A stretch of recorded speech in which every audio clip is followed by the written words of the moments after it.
Durante bilhões de anos, a escuridão que nos rodeia tem presenciado histórias.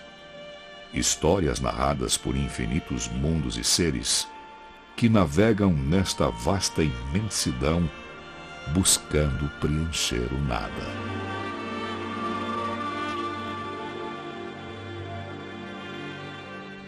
E escondido no ventre da Via Láctea, mergulhado num oceano cósmico de estrelas, encontra-se o Sol, iluminando e aquecendo o nosso planeta que flutua no espaço, envolvido por um gigante, mais sutil abraço da gravidade.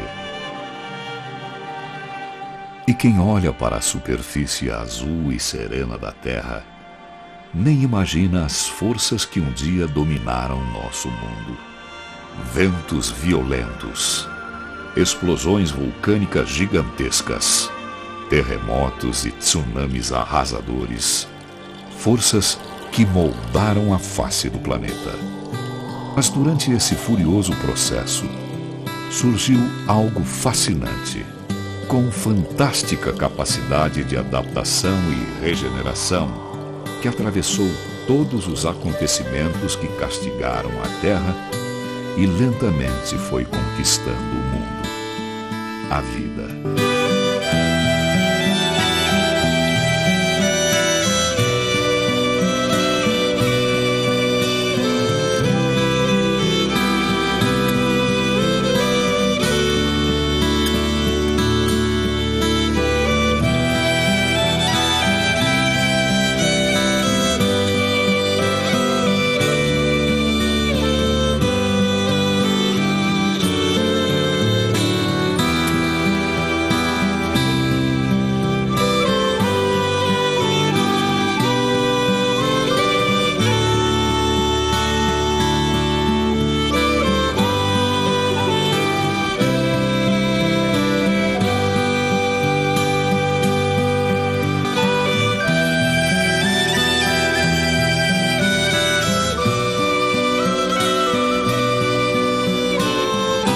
E foi a evolução da vida que nos trouxe a este mundo.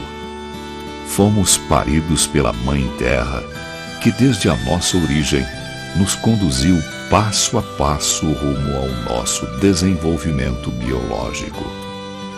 Hoje somamos bilhões e dominamos o planeta. Exploramos os recursos naturais de forma tão voraz e impiedosa que entramos em rota de colisão com a biodiversidade planetária. Não respeitamos a vida e sua continuidade. Habitamos todas as paisagens. Globalizamos o mundo. Foi a nossa incrível capacidade de gerar tecnologia que nos fez chegar até aqui. Mas essa evolução tecnológica nos põe diante de uma pergunta inquietante e assustadora. Vivemos o apogeu ou o suicídio de nossa espécie? Em oposição a esta força destrutiva, surgiram homens e mulheres que se destacaram no mundo pelo amor à ciência, desvendando os mistérios da natureza para nos fazer entender que não podemos maltratar o planeta para atender às metas da humanidade, colocando em risco nossa própria sobrevivência. E um desses professores é um personagem paranaense chamado João José Bigarella.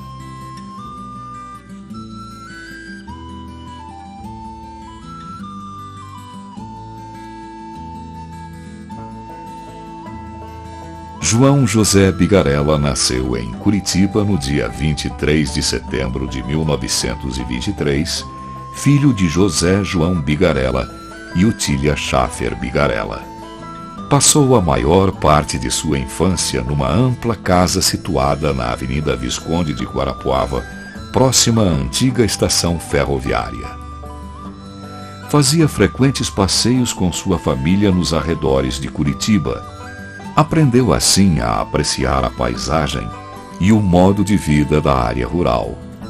Isso acabou despertando seu interesse pela geografia, quando ainda cursava a escola primária no Colégio Divina Providência, onde iniciou seus estudos em 1930. A partir de 1931, em todos os invernos o menino Bigarella e seus familiares desciam para o litoral. A descida era feita em 2 etapas. A primeira de trem até Paranaguá. Depois, de caminhão ou diligência até a praia de Matinhos. Uma viagem cansativa que durava de 15 a 16 horas.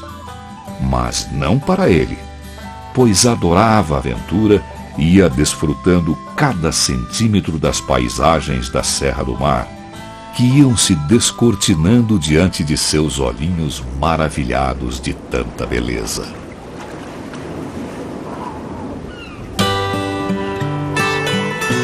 Serra do Mar. Sua imponente presença nos abençoa com suas rochas carregadas às alturas. Suas montanhas preenchem o horizonte num poderoso duelo contra o nada, sufocando o vazio com o esplendor de sua existência. O manto verde que te veste revela uma floresta rica, templo sagrado da vida onde os rios, ventos e animais murmuram mantras em devoção à terra. Este rico contato com a Serra do Mar, quando ainda era criança, mais tarde o tornaria um dos seus maiores defensores.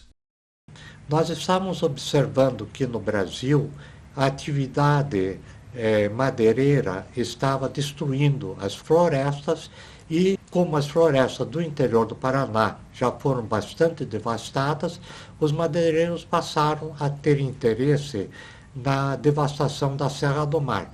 Com o corte da floresta, grande parte dos sedimentos, do espesso manto de intemperismo cobrindo as rochas da Serra do Mar, iriam ser facilmente erodidos, entupindo todos os canais de navegação, uma vez que a energia ambiental na Baía de Paranaguá seria incapaz de eliminar os sedimentos em direção ao mar. Além da desagregação do ambiente, que as rochas ficariam expostas em face da retirada da vegetação, também o fornecimento da água, o suprimento de água potável viria a sofrer consideravelmente. Esse movimento foi bastante aceito, né? E teve a repercussão não só estadual, como também nacional. Tanto é que São Paulo, Santa Catarina e parte do Espírito Santo, Rio de Janeiro, também se incorporaram ao movimento no sentido da preservação de toda a Serra do Mar, a chamada Mata Atlântica, que ocupa toda essa porção. E a parte paranaense é considerada hoje a mais bem preservada, graças, então, a esse trabalho pioneiro do professor José Bigarella, né?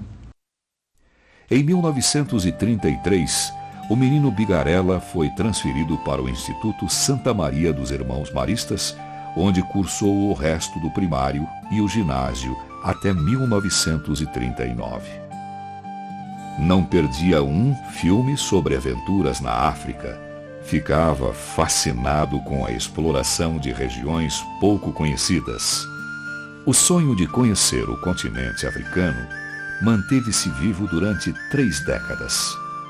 Até que em 1969 tornou-se realidade. Atravessou o Atlântico a convite do Serviço Geológico da África do Sul. Tudo isso ele conseguiu, com uma mente de preparo fantástico, reunir em trabalhos que foram ampliando as solicitações para o exterior. Solicitações que foram desde, para citar apenas umas extremas, conhecer o interior da África, no qual ele fez um trabalho belíssimo, relacionando o contorno da África em relação ao contorno da América do Sul, no contexto dos ventos que sopravam há milhões de anos, para confirmar a teoria de Wegener. Ele fez trabalhos interessantes no chamado Arenito Botucatu, que era um arenito resultante de dunas de um grande deserto que existiu no passado aqui. E ele fez estudos sistemáticos em todos os estados do sul do Brasil onde ocorrem esses arenitos, para determinar a direção dos ventos nesse deserto. Isso foi interessante porque esses arenitos estão associados a derrames de lavas basálticas, de um vulcanismo muito extenso que houve nos estados do sul do Brasil e que também ocorre na África, na Namíbia. E o Bigarella visitou também a Namíbia e viu certamente esses sedimentos. Essa correlação é interessante porque é um ponto que comprova a ligação dos dois continentes no passado. Eu o conheci primeiro através da literatura, ou através de ouvir falar do Bigarella, que já era um cientista renomado quando eu estava na escola de geologia. E já faz um bom tempo isso. Foi no comecinho dos anos 60. E esse cientista já conhecido, discutido pelas suas opiniões e etc., também era objeto de muita admiração e, ao mesmo tempo, a gente ouvia falar no bigarelômetro. O professor Bigarella tinha preparado um aparelho que ele chamou de estereoedoplanímetro, que media as correntes, porque ele dava uma medição tridimensional. Ele tinha 3 pernas, e essas 3 pernas, no momento que ele colocava em cada estratificação que havia na rocha, estratificação cruzada, ele conseguia então ver a direção e o ângulo de mergulho. Isso foi muito interessante com um aparelho elaborado por ele. É uma das características do professor Bigarella, é essa de ser também não apenas um pesquisador, mas também inventor. E graças a esse aparelho ele conseguiu realizar milhares e milhares de determinações da situação desses estratos. E essas determinações que ele fez, ele jogou todas no mapa, e com isso ele conseguiu determinar qual era a direção dos ventos no antigo deserto de Botucatu.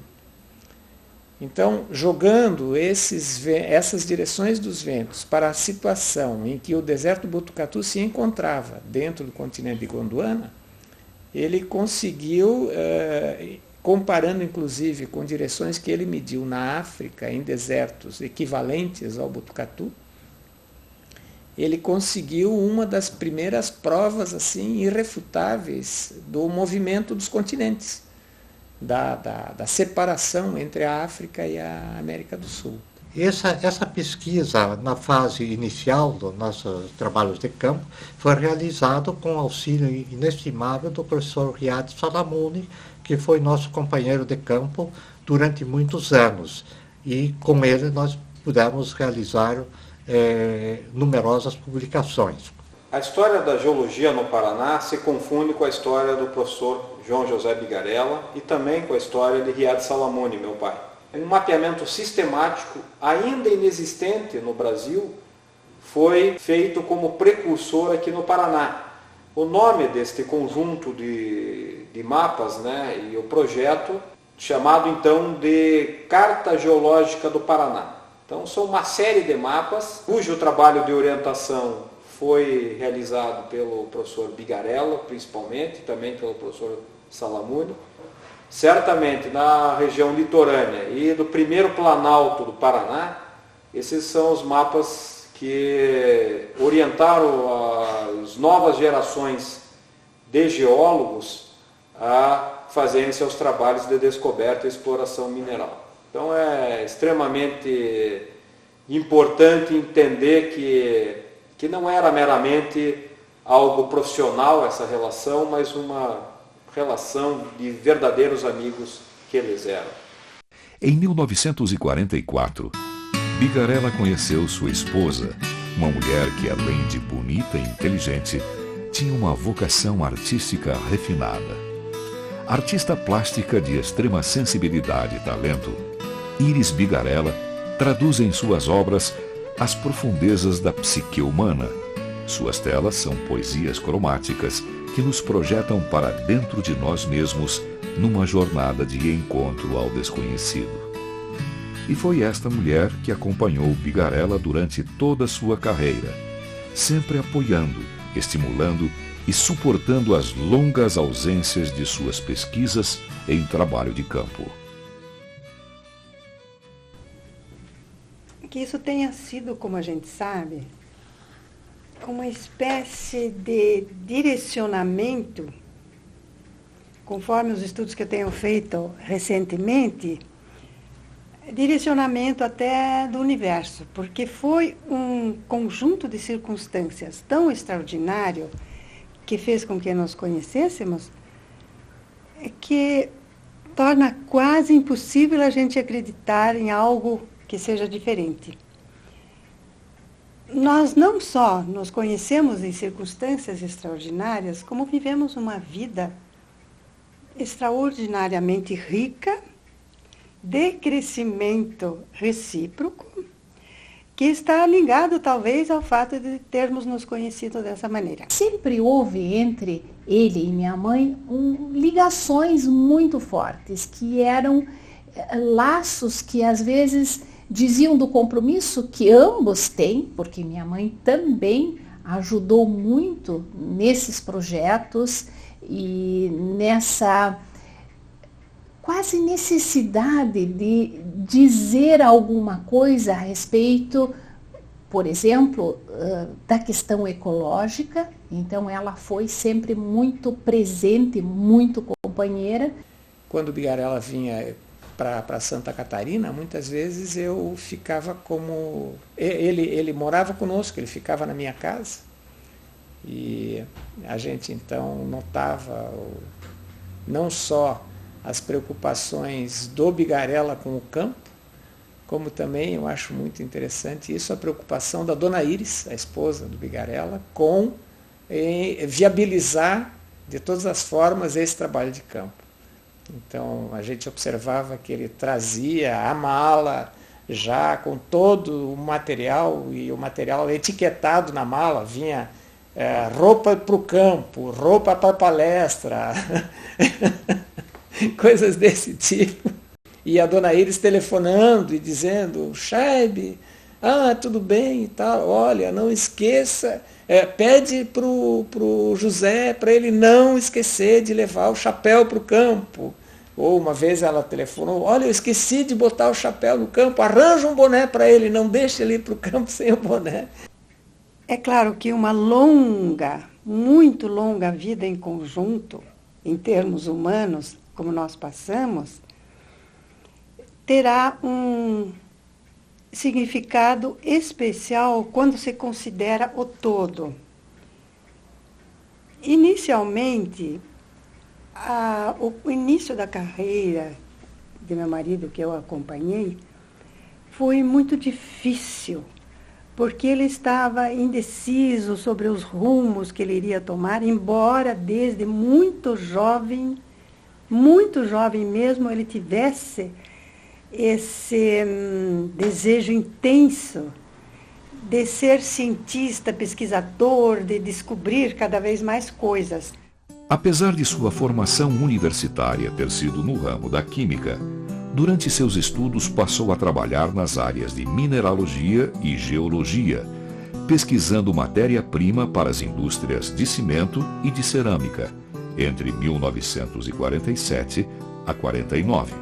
Mas sua tendência natural foi de abraçar desde o início uma carreira de naturalista ou de geocientista. Ele gostava daquilo que hoje se chama ecologia, isto é, a relação entre os seres vivos e o ambiente. Na época, esse assunto não tinha nenhuma importância. Esse pesquisador infatigável que é o Bigarella praticamente percorreu o mundo inteiro. interessado por temáticas referentes à natureza. Ele praticamente viajou desertos do mundo todo, florestas tropicais e equatoriais do mundo inteiro.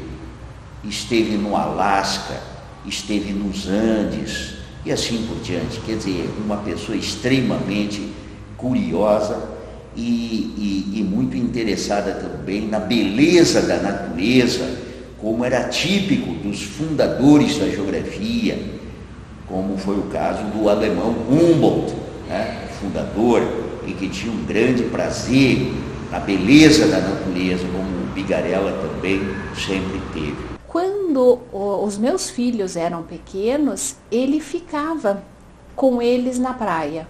Ia levá-los para passear, ia levá-los para mostrar o mar, para ver o barulho do mar, o barulho do vento. E isso era uma coisa que era uma forma dele transmitir esse amor pela natureza, esse gosto pela estética da natureza, porque isso era uma coisa que nós sempre percebíamos, que não era só, ai que lindo, que paisagem linda, ele apontava e mostrava uma estética na natureza. Isso foi uma coisa que sempre nos impressionou, né? Ele era capaz de ver no corte de uma estrada, em que a gente poderia chamar isso um barranco, ele mostrava as linhas do tempo. Ainda em 1944, foi nomeado pelo interventor Manuel Ribas como auxiliar voluntário do Museu Paranaense, passando então a participar de suas atividades. Por indicação do professor Ludwig Johann Weber, no começo de agosto do mesmo ano, iniciou um estágio na Divisão de Geologia e Mineralogia do IBPT, Instituto de Biologia e Pesquisas Tecnológicas, sob orientação do Dr. Reinhard Mack. Era no momento que o Dr. Mack não podia ir ao litoral durante a guerra. Então eu segui um itinerário que ele pediu que eu seguisse para fazer coleta de material. Chegando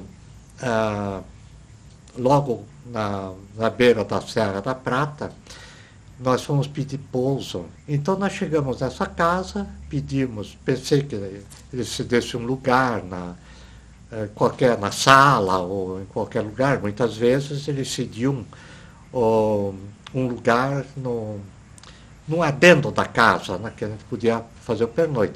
Mas nessa casa, quando nós chegamos, era um casal já de pessoas idosas, cedeu o dormitório deles para a gente usar. A gente não quis aceitar, não, mas ele fez questão que nós dormíssemos no quarto do casal. Mas nem sempre era assim. Naquela época, ser pesquisador era uma tarefa heróica. Para começar, a alimentação era precária, pois o café da manhã era também o almoço e muitas vezes também o jantar. À noite, na casa dos caboclos ou nos paióis cedidos por eles, usavam de colchão os baixeiros suados das mulas e como cobertor os pesados ponchos que de dia serviam para protegê-los da chuva e do frio. As condições de higiene eram igualmente precárias e as sanitárias praticamente nulas. De manhã, ao levantarem, as galinhas e os porcos percebiam suas intenções e os perseguiam mato adentro insistentemente. Foi nestas condições que Bigarella sentiu o Paraná e em 1946, Bigarella publicava seu primeiro trabalho científico sobre a planície litorânea do estado do Paraná.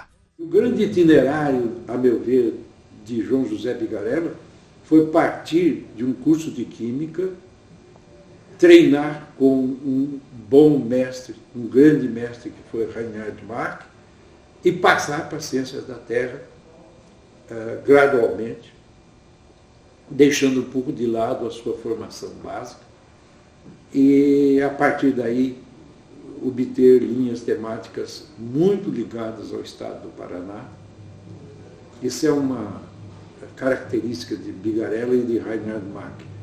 Reinhard Mack fez toda a sua carreira no Brasil baseada no estado do Paraná. E disso decorre uma admiração muito grande minha sobre a pessoa dele. Mas Bigarella também privilegiou o território correspondente ao estado do Paraná como sua área principal de pesquisa, o que não quer dizer que ele não teve outros avanços em áreas bastante diferentes.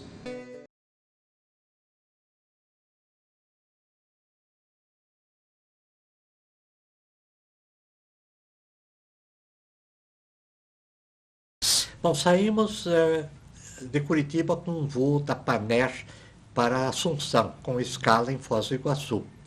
Não havia estrada na época que ele conduzisse com facilidade de Curitiba a Iguaçu. Bom, saímos de Curitiba separados. Eu fui com o Dr. Goffegé, que na época era estudante de medicina, também assistente voluntário do Museu Paranaense, é o Dr. Carlos Nicolau Goffegé, e descendo em Iguaçu, nós deveríamos apanhar o navio argentino que subiria até Porto Mendes para de lá apanhar um pequeno trenzinho para Guaíra. Quando nós chegamos a Foz do Iguaçu, o navio já partiu. Então foi aquela problemática, nós não vamos poder ficar aqui, nós precisamos ir para lá, não tem nenhuma condução, a próxima condução só daqui uma semana.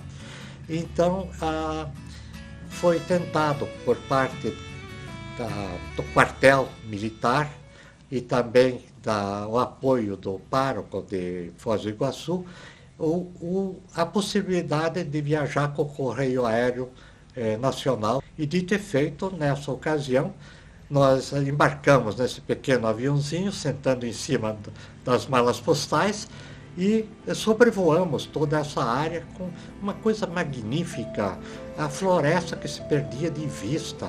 Era uma paisagem totalmente diferente de hoje. Hoje uma paisagem totalmente devastada. E nós tivemos a oportunidade de fazer um sobrevoo nos Saltos de Guaíra, das Sete Quedas, onde o avião fez alguns voos rasantes, uma vista geral desse conjunto de quedas. E, naturalmente, em Guaíra encontramos o Dr. Koza com a sua irmã Carla, que acompanhou a expedição, e ela se dedicava principalmente para o suporte da expedição, no preparo das refeições e assim por diante. Nós tínhamos 2 pequenos botes com motor e aproveitamos para não gastar muito com combustível subindo o Rio Paraná. Os botes foram transportados num trem de lanchas puxados por um rebocador que ia em direção a Mato Grosso. Então viajamos a noite toda até chegar de manhã num porto no lado de Mato Grosso. Aí nós passamos a subir pela costa do Rio Paraná, entrar nos rios, vários rios que desagam no Paraná. O que eu estava fazendo como participante da expedição era estudando os sedimentos do Rio Paraná, fazendo coleta de sedimentos e medições para posterior análise nos laboratórios do IBPT. Terminada a fase de trabalho no lado de Mato Grosso, inclusive uma filmagem com os índios caiuás, que o Dr. Koza que fez muita questão de organizar, na representação de uma manifestação religiosa já com influência do cristianismo. Terminada essa parte em Mato Grosso, nós cruzamos o Rio Paraná e fomos para a costa do Rio Paraná, no lado paranaense. E fizemos nosso acampamento ao sul do Paredão dos Veados, um paredão alto, íngreme, do Arenito Caiuá, às margens do Rio Paraná. Nesse paredão nidificavam centenas e centenas de araras. Então, para fazer a filmagem das araras, o morador cedeu um barco mais largo do que o nosso para fazer uma montagem colocando uma estrutura que pudesse subir o rio, mas que ao mesmo tempo as araras não vissem os homens. Então foi feita uma verdadeira floresta com fios, plantas e tal, camuflando. Eu também subi, porque também filmei essa situação. E chegamos, aproximamos e apanhamos as araras no seu trabalho natural, voando, chegando aos ninhos e saindo às vezes aos bandos de centena com todo aquele ruído muito característico. Araras vermelhas, principalmente vermelhas, tinha algumas azuis, dava uma impressão fabulosa. Eu sei que essa cena foi talvez a cena mais impressionante que eu tive no Rio do Paraná. Hoje a gente não encontra, raramente a gente vê uma arara. Não?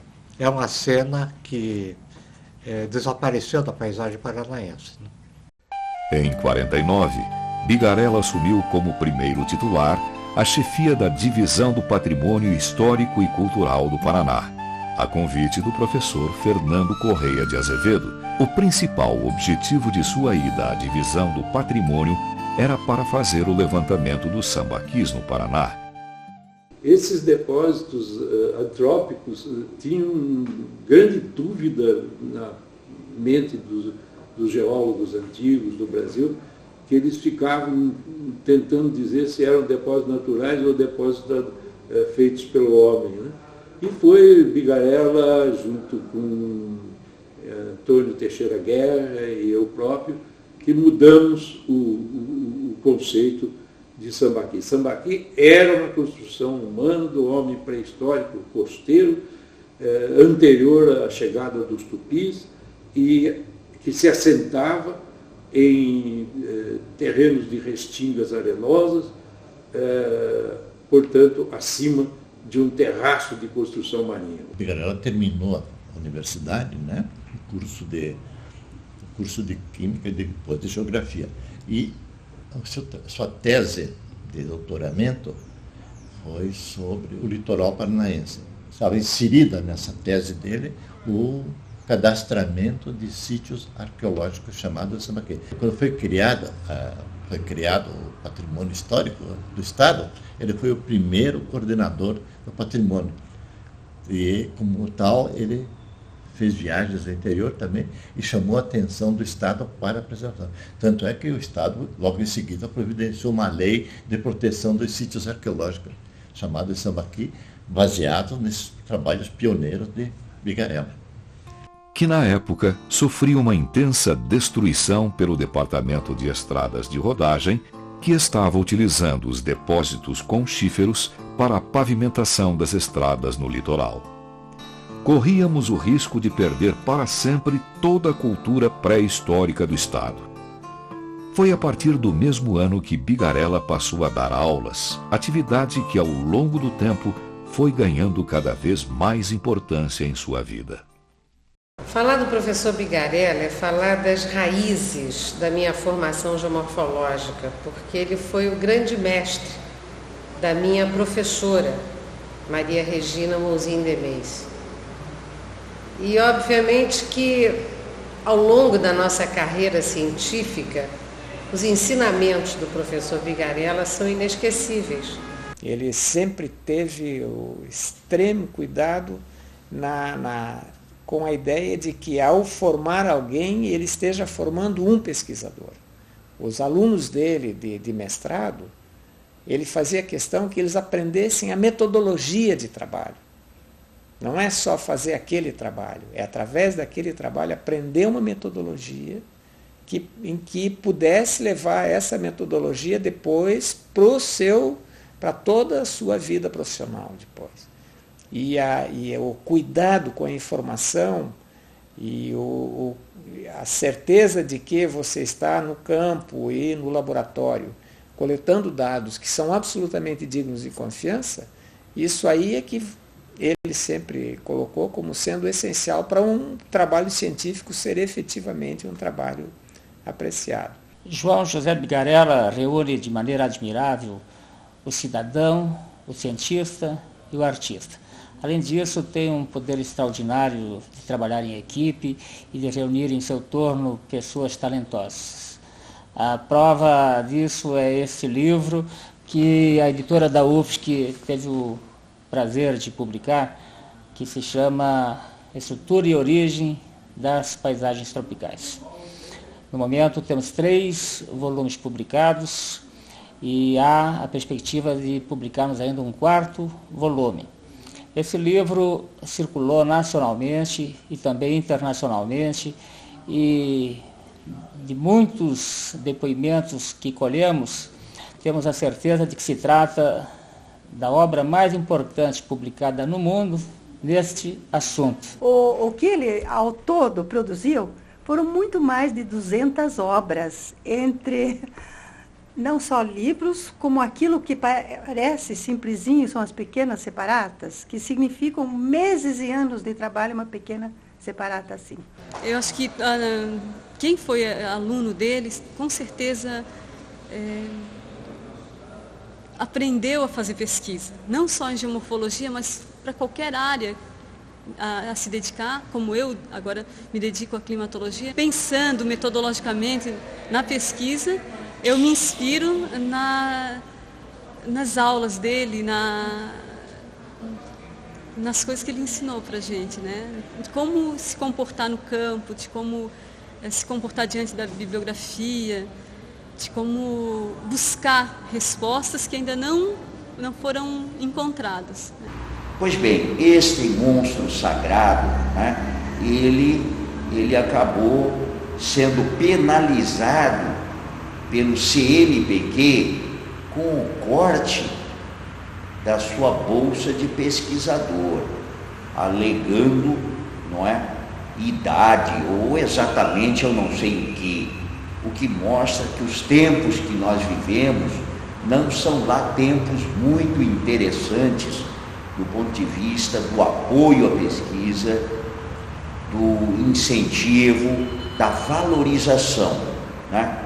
O Bigarella foi penalizado há uns anos atrás com o corte de uma bolsa de apoio à pesquisa que ele recebia do CNPq, mesmo depois de ter sido premiado pelo próprio CNPq, né, como um pesquisador emérito.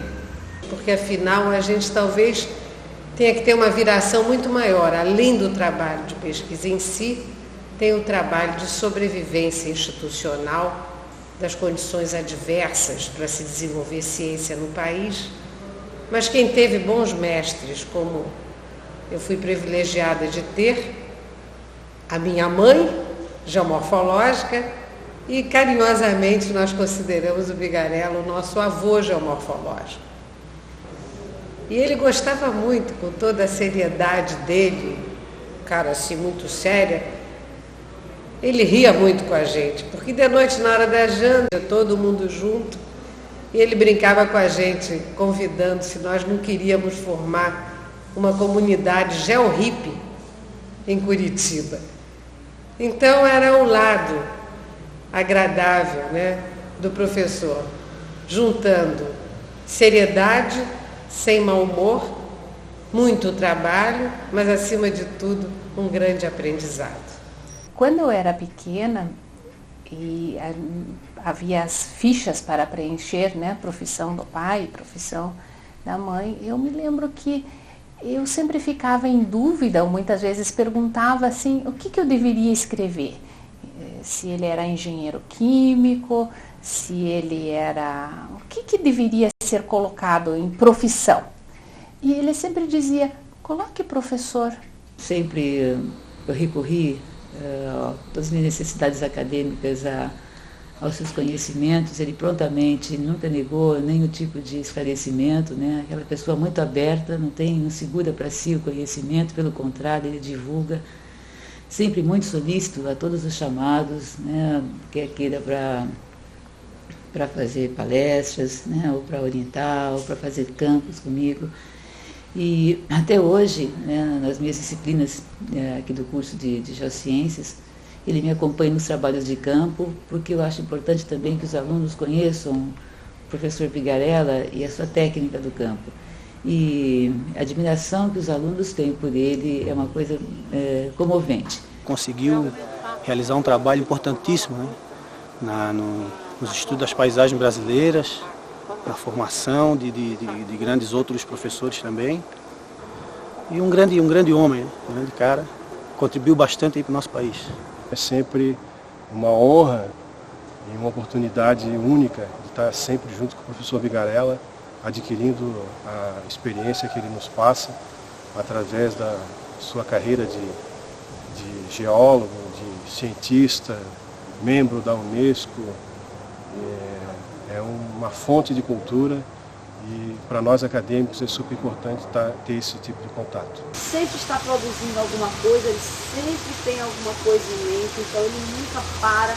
E essa vitalidade dele, essa lucidez dele, essa sapiência dele são coisas que deixam realmente a todos nós bastante satisfeitos e até honrados de termos a oportunidade de conhecê-lo.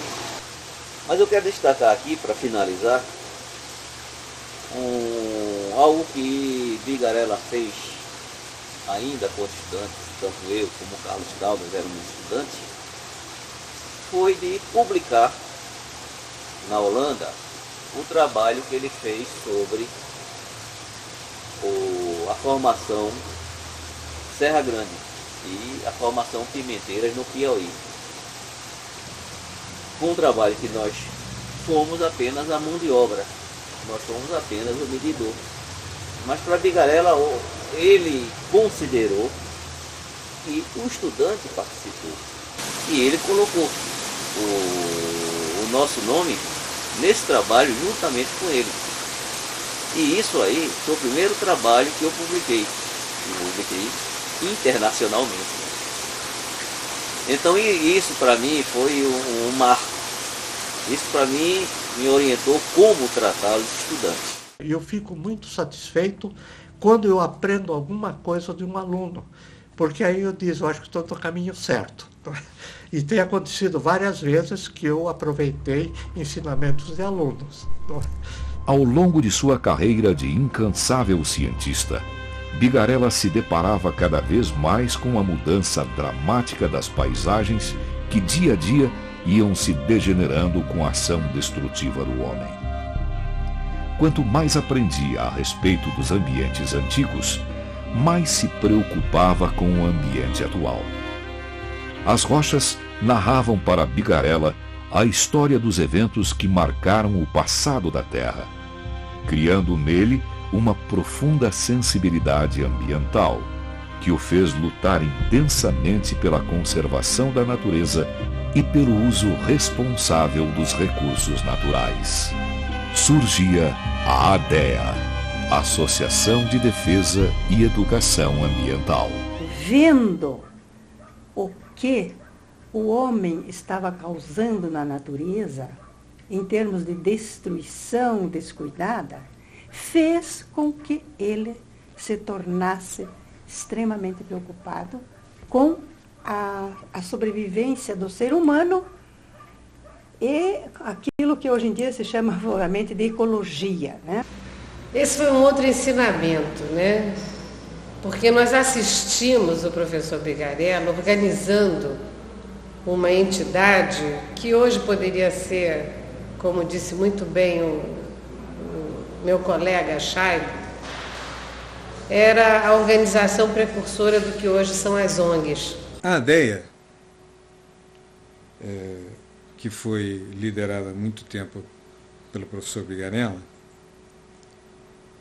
foi a segunda associação preservacionista ou ambiental do Brasil. A primeira foi a AGAPAM, Associação Gaúcha de Preservação do Meio Ambiente, liderada pelo nosso grandioso José Lutzenberger, já saudoso, infelizmente. E aqui no Paraná e no Brasil, logicamente, nós temos a felicidade de ainda conviver com um professor Bigarella firme, forte e atuante na questão ambiental.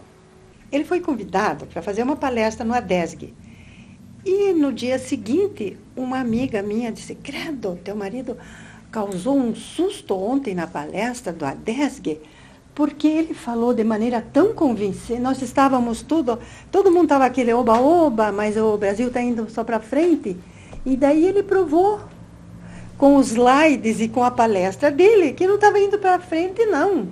Que estava até regredindo, por causa da, vamos dizer, falta de percepção da real problemática, que é a sustentabilidade dos recursos naturais. E foi assim uma coisa que realmente transtornou todo mundo, e ela até, essa minha amiga, disse que o marido dela não dormiu a noite inteira de preocupação. O Bigarella entra contestando, por exemplo, a abertura de estradas na Serra do Mar, contestando o desflorestamento em muitas áreas da Serra do Mar, falando na necessidade da preservação ambiental, num tempo em que ainda se queria vender o Brasil como sendo o paraíso do venha e faça o que quiser aqui, né? E isso aí então representou, sem dúvida nenhuma, uma contestação muito forte com os poderes instituídos. Eu estou pontuando isso porque é importante saber como a pessoa se comporta em relação ao meio ambiente que interfere em grande parte da população, grande número de indivíduos. Não sei se está me entendendo. Essa é a contribuição muito importante de um cientista, de um pesquisador, de um estudioso, né? Que ele aponta esses erros, esses equívocos que podem acontecer quando as coisas parecem primeiro que beleza, vamos ter uma estrada de primeira qualidade, mas as consequências que às vezes trazem são muito piores do que o benefício que essa obra venha a ser feita. Então já mostrava a preocupação, né, de fazer a transferência da pesquisa científica, do conhecimento básico gerado por essas pesquisas, com a aplicação em torno de resolução de problemas práticos, pensando nos problemas de erosão, pensando nos problemas, enfim, ligados à área de geomorfologia, mas que afetam comunidades de populações pobres, né? Então era o ensinamento também de que a pesquisa não pode ficar trancada na universidade, ela tem que ser levada para fora, e as organizações externas, as áreas de extensão, como hoje nós chamamos, são tão importantes quanto o investimento na pesquisa científica. E eu reverencio muito a primeira fase do sedimentólogo, a fase do estudioso de bacias sedimentares e de depósitos quaternários, mas dou uma atenção muito especial para esse trabalho de campanhas de meio ambiente no estado do Paraná, feitas por João José Bigarella. Graças ao nome que ele já tinha como cientista, isso aí deu repercussão para a ADEA. Quer dizer, a ADEA conseguiu se estabelecer e repercutir, porque tinha como seu mentor e como uma das pessoas mais interessadas no seu trabalho, exatamente um cientista que já era conhecido nacional e internacionalmente, e renomado então. E isso aí, sem dúvida nenhuma, foi essencial para que ela conseguisse criar toda uma consciência de educação ambiental, que eu tenho a impressão depois foi, de certa forma, encampada pelo Lerner e pelo pessoal todo, que tentou caracterizar Curitiba como uma cidade ambientalista, como uma cidade verde e coisas desse tipo. Começa, em 92, a entrar dinheiro na questão ambiental. E a questão ideológica da década de 70 começa a perder espaço para o que nós diríamos hoje, com toda certeza, os famosos picaretas ambientais, que fazem barulho para vender o silêncio. Transformada em parque estadual em 1950, como exemplo singular da formação geológica da Terra, Vila Velha foi para Bigarella e outros cientistas foco para os mais diversos estudos e pesquisas. Foram feitos também inúmeros levantamentos para o IPPT. Durante décadas, os arenitos serviram de palco para incontáveis aulas de campo para várias gerações. Vila Velha, um dos mais belos e majestosos monumentos geológicos do planeta. Obra grandiosa que emergiu das entranhas da Terra, esculpida pela ação da água ao longo de milhares de anos. Suas ruínas são relíquias da natureza que manifestam um passado enigmático dos tempos pré-históricos. Formação rochosa imponente, erguida como um troféu do tempo no cenário desolado dos Campos Gerais. Vila Velha é ciência e fantasia. Um universo de mistérios onde repousa um maravilhoso mundo de mitos e encantamentos que as mãos do homem tocaram com profunda indiferença, abrindo sem piedade feridas incuráveis em sua paisagem. Cicatrizes caprichosamente arquitetadas pela ganância estúpida do homem. E uma vez cheguei com um grupo de alunos em Vila Velha e vi os tratores rompendo todo aquele campo, à base da rocha chamada Camelo, e fazendo uma investida, destruindo toda a paisagem. Com isso, o professor tirou fotos, nos trouxe, convocou uma reunião da ADEA, era 77, início de 78, o governo Jaime Canet era um governo indicado pelo governo militar do general Figueiredo. Era muita audácia, inclusive, da ADEA, entrar em choque com o governo militar. Eu tinha feito até um plano para Vila Velha. E aquilo ia firmar mais, porque eu nunca acreditei que o governo fosse fazer alguma coisa para preservação. Foi um movimento muito forte e que, na época, representava um confronto direto com muitas das questões instituídas, porque foi durante o período ainda da ditadura militar. Havia naquela época toda uma ideologia desenvolvimentista que não admitia contestação. O professor Bigarella, nos seus contatos, procurou o Dr. René Dotti, que já era um advogado de renome, e o Dr. René Dotti fez um planejamento de uma ação, inclusive colocando o professor Rubens Meister, o grande mestre da arquitetura, capitaneando a ação, que foi a primeira ação popular contra um governo de Estado. Veja, Vila Velha tem mais de 1 milhão de anos.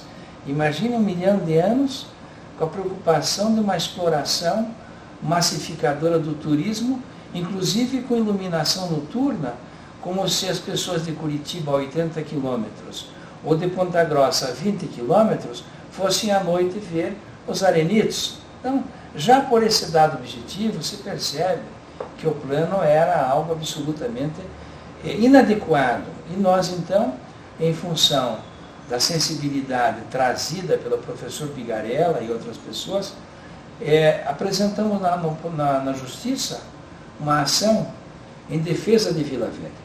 Pela primeira vez na história do país, uma chamada ação popular, que qualquer cidadão pode propor, questionava os atos da administração estadual, do governo do Paraná e da Paranatur, dizendo que eram atos ilegais porque ofendiam a natureza do ambiente de Vila Velha e que não se justificavam, não só à luz da perspectiva da defesa ambiental, mas até mesmo de parâmetro de turismo. E esta ação foi bem sucedida, não só pelo juiz de direito, mas também em recursos, e se tornou um paradigma de referência nacional, como eu disse, não só porque foi a primeira ação, mas porque foi a primeira ação vitoriosa em defesa do meio ambiente, uma ação popular. Esta ação popular teve seu grande êxito no Tribunal Superior de Justiça 25 anos depois. Só em 93 é que ela foi definitivamente ganha pela ADEA. E o governo passou a criar a Secretaria do Meio Ambiente, a Prefeitura igualmente, e o governo federal desenvolveu o Ministério do Meio Ambiente, contando com a colaboração de ambientalistas de vários estados do Brasil que auxiliaram tremendamente nessa luta, que foi, no final, vencedora, e criou-se o primeiro Conselho Nacional do Meio Ambiente, o CONAMA, que eu tive a honra de participar e depois transferi meu cargo para o grande colaborador da ADEA, Roberto Ribas Lang. Com uma produção acadêmica extensa e rica, Bigarella acumula dia após dia inumeráveis títulos. Seu legado ficará para sempre fossilizado nas entranhas dos estudos geológicos no mundo. Com seus mais de 80 anos de idade, ainda mantém o mesmo vigor e entusiasmo em suas aulas de campo como era no início de sua carreira. Bigarella foi e continua sendo o pai geológico de muitos de seus alunos, que são hoje cientistas atuantes e de destaque, que guardarão eternamente a lembrança deste homem extraordinário que sempre manifestou sua gigantesca sabedoria com extrema humildade. Aprendemos com ele que o tempo tem o poder de transformar as paisagens de forma irreversível, mas sabemos em nosso íntimo que pode o tempo transformar as cordilheiras em planície, mas não poderá jamais corromper o carinho e a admiração que sentimos pelo nosso professor Bigarella.